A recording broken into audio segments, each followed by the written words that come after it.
senangnya di sini terus. Oh, ada yang lain mungkin yang kau harapkan, Bang. Aku senang suka sama kamu. Kamu. Yang paling suka di room ini kenapa ya? Oh, mungkin Abang belum nonton Roomnya Ripa. Cobain deh tonton Roomnya Enggak Ripa mungkin. sama Aku udah blokir udah permanen. Ripa yang itu udah pernah. Tapi tetap aku senang yang ini. Oh, mungkin Abang karena Abang mau masuk Kristen kali, Bang. Ya kalau masuk Kristen mungkin yang ke lain juga bisa. Kan ada Saifuddin Ibrahim. Kenapa nggak di sana? Dia kan udah ini ya. Udah senior banget, mungkin udah lebih tinggi lah ilmunya. Hmm. Tapi aku kenapa senangnya di sini terus? Oh, ada yang lain mungkin yang kau harapkan, Bang. Aku senang suka sama kamu. Kamu. Coba, Bang. Saya tanya, Bang. Oh iya, Abang udah bisa open cam. Coba open cam dulu, Bang. Nggak mau Loh, kenapa? nggak mau sebelum Pak Gata bilang mau Mau apa? deket sama aku. Aduh, Bang. Gini ya, Bang. Abang lebih bagus itu deket sama Tuhan. Karena Tuhan itu tidak pernah mengecewakan. Kalau deket sama manusia, nanti manusia itu bisa mengecewakan, Bang. Lebih bagus deket sama Tuhan. Apa sih? Cuman kebahagiaan beberapa tahun di dunia ini. Lebih bagus Abang itu cari kebahagiaan yang kekal bersama dengan Tuhan. Sekarang aku beribadah tapi nggak bahagia, nggak ada yang mendukung, percuma. Loh, kata siapa? Ngapain ibadah kok didukung? Kamu itu harus mencintai Tuhan, jangan mencintai manusia. Kalau kamu mencintai dunia ini, kamu itu tidak akan bertahan lama. Coba mencintai Tuhan itu lebih bagus. Tuh yang dibawa ada typing, abang jatuh cinta ya? Iya, aku jatuh cinta sama Agatha. Intinya aku pingin beribadah berdua sama kamu. Abang kalau mau beribadah jangankan berdua, rame-rame di gereja boleh. Iya boleh, tapi pingin ada jodoh. Oh, kalau jodoh itu dicari, Bang. Ya ini lagi nyari aku. Kalau nyari itu berarti sesuatu yang belum dimiliki orang. Kalau yang udah dimiliki orang ya itu namanya bukan dicari, dirampok, direbut.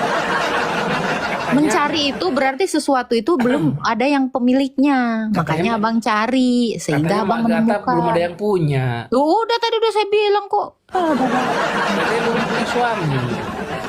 Ih, Tapi Mbak Agatha kayak belum punya suami. aduh. Udah, Bang, udah mau punya calon suami, Bang. Sabar, Bang. Itu baru calon. Calon itu kan belum sebelum janur kuning melambai-lambai. Loh, Abang itu nggak boleh, Bang, merebut punya orang lain. Jodoh Itu namanya belum tentu. Abang nanti itu dikata Abang melanggar 10 perintah Tuhan. Jangan mengingini milik sesamamu. Nggak Emang boleh. Agatha udah dimilikin sama dia. Ya udahlah, orang hatiku udah sama dia kok kau pula. Hati itu bisa berubah, Agatha. Nggak boleh, Bang, nggak boleh berubah-berubah, Bang. Saya berani bersaing. Soalnya Tuhan Yesus itu tidak berubah, jadi Abang juga nggak boleh berubah gitu. Tapi kalau berubah ke arah yang lebih baik itu bagus. Agatha, perasaan ini susah. Perasaan susah. Saya udah Ya lama. kalau perasaannya susah, Bang, itu cari uang biar perasaannya jadi kaya, biar nggak susah. Ya untuk sementara ini saya cukup, udah mapan. Udah bisa beli jet pribadi belum?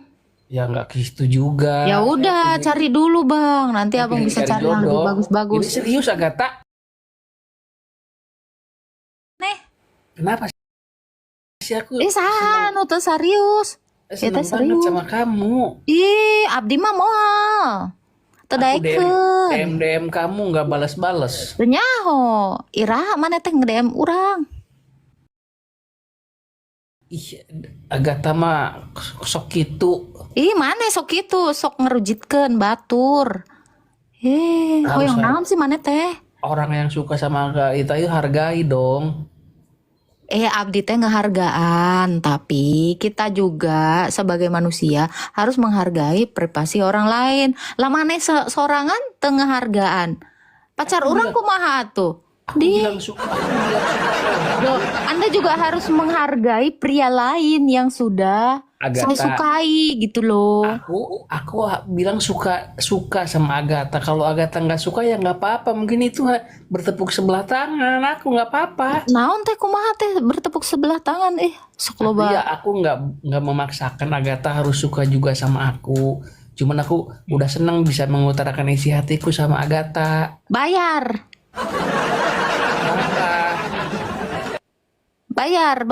Lu harus Kan kirim singa di sini. kan nggak merugikan. Aku hanya suka sama Agatha. Rugi kau buang-buang kuota orang di sini nih, ha. Wah, wajar kan aku suka sama Agatha. Mungkin aku juga nggak tahu kenapa ini. Eh, Aku selalu inget terus. eh. Cukulun. Ya udah Bang, dadah. Turun ya.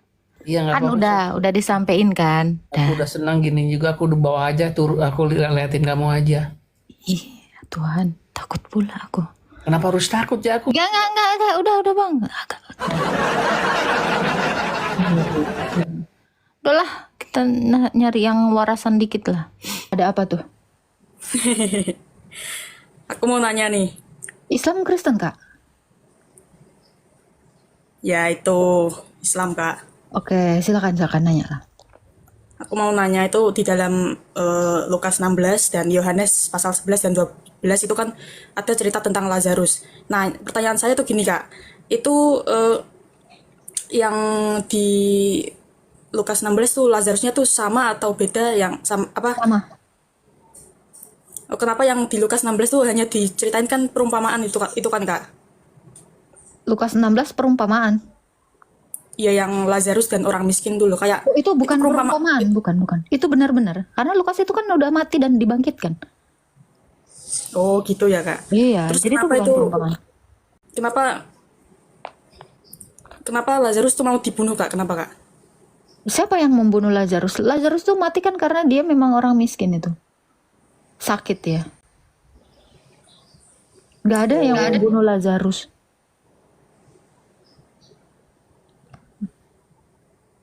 Oh gitu ya Kak. Oke Kak.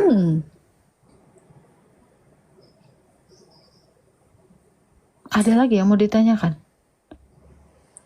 Ada itu dalam penulisan 4 Injil ini tuh apa namanya? Itu metodenya gimana ya? Itu Mereka menulis sesuai dengan kesaksian yang mereka lihat. Jadi apa yang dilihat Yohanes dia tuliskan. Namanya juga kesaksian. Kan ini semua kitab kesaksian ini. Kesaksian tentang Mesias, tentang Tuhan yang menjadi manusia itu. Jadi Lukas menuliskan kesaksian dia. Jadi sesuai perspektifnya. Matius menuliskan kesaksian dia. Yohanes menuliskan kesaksian dia. Semuanya ini saling melengkapi. Gitu. Metodenya hanya itu. Kebenaran yang mereka raba, yang mereka lihat, yang mereka saksikan dengan mata mereka sendiri, itu yang mereka tuliskan. 1 Yohanes 1 ayat 1 sampai 2. itu Gitu. berarti Bunda Maria diinterogasi apa gimana Kak? Iya dong. Sesuai dengan kesaksian saksi mata, kan kata Lukas gini kan. Nih. Theophilus yang mulia, banyak orang telah berusaha menyusun suatu berita tentang peristiwa-peristiwa yang terjadi di antara kita. Seperti yang diteruskan kepada kita oleh mereka dari semula adalah saksi mata dan pelayan firman.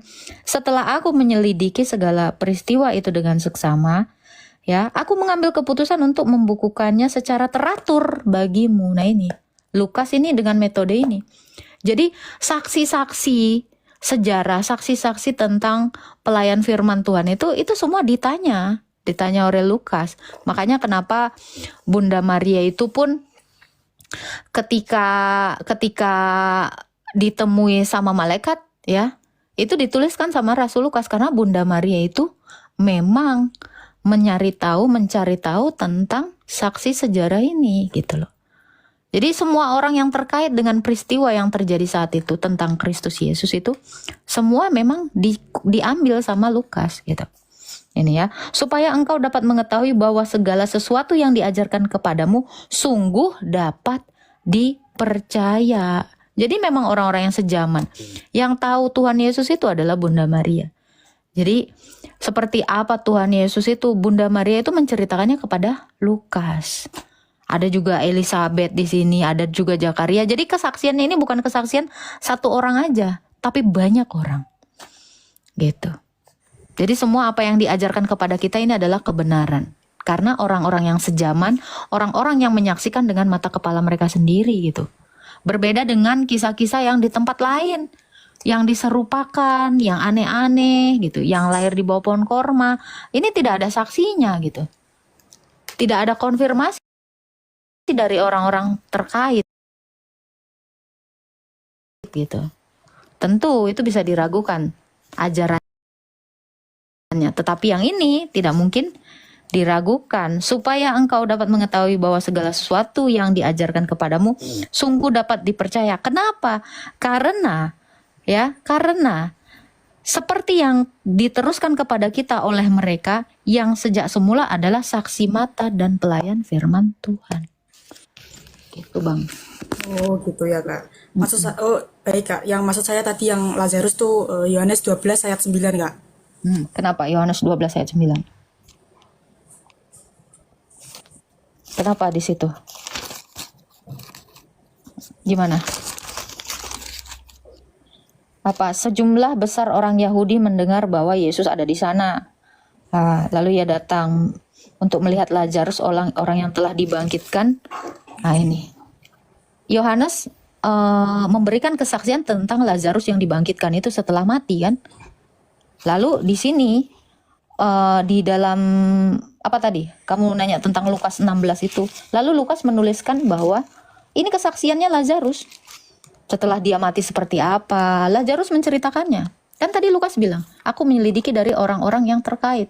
Saksi mata dari pelayan firman Tuhan. Gitu. Jadi kalau kamu nanyakan tentang Lukas 6, Lukas berapa tadi kamu bilang? Lukas 16 itu kan kayak perumpamaan apa emang kisah beneran gitu loh Kak? Beneran. Kalau Lukas 16 ini kan perumpamaan tentang bendahara yang tidak jujur. Mungkin bukan Lukas 16 kali. Oh iya, berapa ya? Lupa aku. Pokoknya yang di Lukas Kak. Lukas berapa tentang Lazarus? Kalau tentang Lazarus bukan perumpamaan, itu ayat 19 tuh.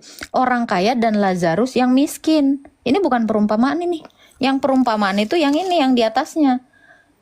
Ketika Yesus itu mengajar tentang bendahara yang tidak jujur. Nah itu kan beda konteks. Coba kamu baca yang 19-nya. Ini bukan lagi perumpamaan. Ada seorang kaya yang selalu berpakaian jubah ungu dan kain halus. Ya, ada pula seorang pengemis bernama Lazarus. Nah, Lukas menceritakan ini yang dia lihat ini. Gitu. Tentang si Lazarus. Ini bukan perumpamaan. Oh. Beda Berarti itu konteks. sama ya. Orangnya Lazarusnya tuh sama yang di Yohanes ya berarti. Sama. Jadi Yohanes menceritakan kesaksiannya tentang Lazarus yang sudah mati dibangkitkan. Lukas menceritakan juga hal yang sama. Tentang Lazarus yang sudah mati. Nah, waktu Lukas mati ini, Lukas itu menceritakan karena dia kan dibangkitkan. Jadi Lukas ini menanyai Lazarus memberitahu kepada Lukas bahwa dia itu mati terus dibawa malaikat ke pangkuan Abraham. Dan dia juga melihat ada seorang kaya yang bersama-sama dengan dia, yang dia biasa mengemis di depan rumah orang kaya itu. Orang kaya itu juga mati dan apa? Dikatakan dia kesakitan di bawah di neraka. Gitu. Ini kesaksiannya Lazarus yang diberikan kepada Lukas, sehingga Lukas menuliskannya. Nah, Yohanes menuliskan dari sampai situ aja, karena Yohanes tidak menyelidikinya, namun dia hanya memberi kesaksian tentang apa yang dia lihat, tentang si Lukas yang sudah dibangkitkan. Di sini tentang Lazarus yang dibangkitkan. Nah, kalau di sini Lazarus itu menceritakan kepada Lukas lebih detail lagi. Gimana dia waktu mati. Nah ini makanya saya katakan akan lebih mengerti bagaimana kita alam kubur itu ketika ada orang yang mati keluar dari kubur dan menceritakan seperti apakah nanti kita dari sana. Lazarus ini salah satu saksi mata bagaimana nanti kita mati. Bahwa ada malaikat yang menuntun kita menuju pangkuan Abraham atau Firdaus, akan ada setan atau penguasa atau iblis-iblis itu yang akan menuntut kita, kalau yang tidak percaya kepada Yesus itu ke Tartarus, ke dunia orang mati. Ini kesaksian Lazarus. Lalu Yesus, jadi ada dua kesaksian tentang alam kubur. Maka benarlah apa yang diajarkan di dalam Alkitab, karena ada dua orang yang sudah bangkit dari mati. Karena suatu perkara akan dianggap benar jika ada 2 atau 3 orang saksi. Nah, sedangkan kalau di iman-iman yang lain, ada nggak orang yang udah mati terus bangkit ngasih kesaksian di alam kubur itu? Nanti ditanyain, man robuka? Saya sih nggak percaya. Karena yang ngajarkan itu belum pernah masuk ke dunia orang mati, belum masuk ke dalam kuburan. Gitu. Tentu ini yang lebih bisa dipercaya ajarannya. Gitu Kak. Jadi bohong kalau ada yang mengatakan nanti akan ditaruh di padang mahsyar, terus ada sungai-sungai di sorganya, itu kacau. Belum pernah masuk ke sana tapi udah mengisahkan dongeng-dongeng gitu. Itu yang lebih nggak make sense. Tapi yang lebih make sense yang ini. Karena mereka benar-benar mati dan bangkit dan menceritakan seperti apa dunia orang mati itu. Gitu Kak Sita. Oh iya. Boleh nanya ini yang terakhir boleh? Boleh. Kenapa ini kan konsensus umum kan penyalipan tuh terjadi kalau enggak kan 30 Masehi apa 33 Masehi ya kan Kak? Nah kenapa ini Kak, Markus tuh baru menulis tuh 4 dekade setelahnya gitu Kak? Kenapa enggak langsung waktu habis kebangkitan tuh langsung nulis tuh, kenapa Kak? Oke, coba kita baca di 2 Tesalonika 2 ayat 15 ya. Berpegang teguhlah kamu pada ajaran yang kamu terima baik secara lisan maupun tertulis. Jadi sejak semula murid-murid itu mengajar atau memberitakan Injil itu melalui tradisi lisan. Apa yang mereka gunakan? Kitab Septuaginta atau kitab Perjanjian Lama. Itu yang mereka ajarkan. Untuk apa? Untuk menginjili. Nah, setelah itu, karena semakin banyak ajaran-ajaran itu, dan banyak juga orang-orang lain yang mengajarkan ajaran yang berbeda daripada apa yang diterima para rasul. Akhirnya, para rasul itu berinisiasi untuk menuliskannya. Gitu, itu tadi. Lukas 1 tadi dikatakan, ada begitu banyak orang. Nih, ini dia. Ini poinnya. Nih. Poin penting ini. Ada banyak orang berusaha menyusun suatu berita tentang peristiwa-peristiwa yang sudah terjadi di antara kita. Sementara Yesus kan memandatkan kepada murid-muridnya, tertulis di dalam Matius 28 ayat yang ke-19. Yesus ini langsung mengutus para rasul. Ya, naik Pak Prop. Jadi Yesus ini langsung mengutus para rasul kan, pergi dan jadikanlah semua bangsa muridku dan baptislah mereka dalam nama Bapa, Anak dan Roh Kudus dan ajarlah mereka melakukan segala sesuatu yang aku perintahkan kepadamu. Nah, ada begitu banyak orang yang menyusun tentang peristiwa-peristiwa yang terjadi di situ. Nah, mereka itu tapi bukan saksi mata. Banyak orang. Ya, tetapi yang benar-benar harus kita dengarkan itu adalah para rasul yang benar-benar langsung diutus oleh Yesus. Makanya Lukas akhirnya apa? Berinisiasi untuk menuliskannya secara teratur sejak dari semula. Nah, kenapa Matius, Markus, Lukas itu menuliskan itu setelah rentang beberapa tahun setelah Yesus itu terangkat? Ya karena ini. Ada banyak usaha-usaha orang untuk membelokkan ajarannya Yesus. Sejak semula memang itu semuanya tradisi lisan. Yang mereka pergunakan adalah kitab Perjanjian Lama itu. Nah, jadi apa yang mereka ajarkan itu dan apa yang mereka saksikan itu, apa yang sudah mereka terima dari Yesus itu akhirnya tuliskan. Makanya kami percaya ajaran orang Kristen itu tradisinya lisan dan tulisan. Gitu. Karena ada upaya-upaya membelokkan sejarah itu. Karena ada upaya-upaya orang untuk menceritakan hal yang berlebihan tentang apa yang sudah mereka saksikan. Tentang peristiwa sebenarnya, yaitu penyaliban, kematian, dan kebangkitan Kristus. Itu Mbak Sita. Oh iya ya. Terima kasih, terima kasih.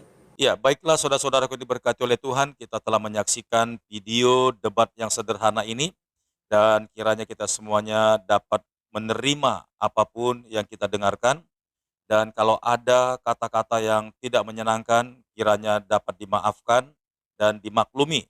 Sebab sekali lagi video ini dipublish bukan bertujuan untuk menghina ataupun menista agama manapun. Karena ini murni barang siapa yang mau masuk ke dalam room Agatha, maka dia harus siap menjawab ataupun memberikan pertanyaan. Tentunya dengan kesepakatan bersama. Tidak ada lagi bicara tentang bahwa Agatha menistakan agama lain yang masuk ke dalam roomnya dan mencoba untuk bertanya. Sekali lagi, siapa yang siap bertanya dan harus siap juga untuk ditanya. Baik saudara-saudaraku yang berkat oleh Tuhan, sampai di sini video yang Pastor Daud upload. Kiranya video ini boleh menjadi berkat bagi kita semuanya. Sampai jumpa di video berikutnya. Tuhan Yesus memberkati. Shalom.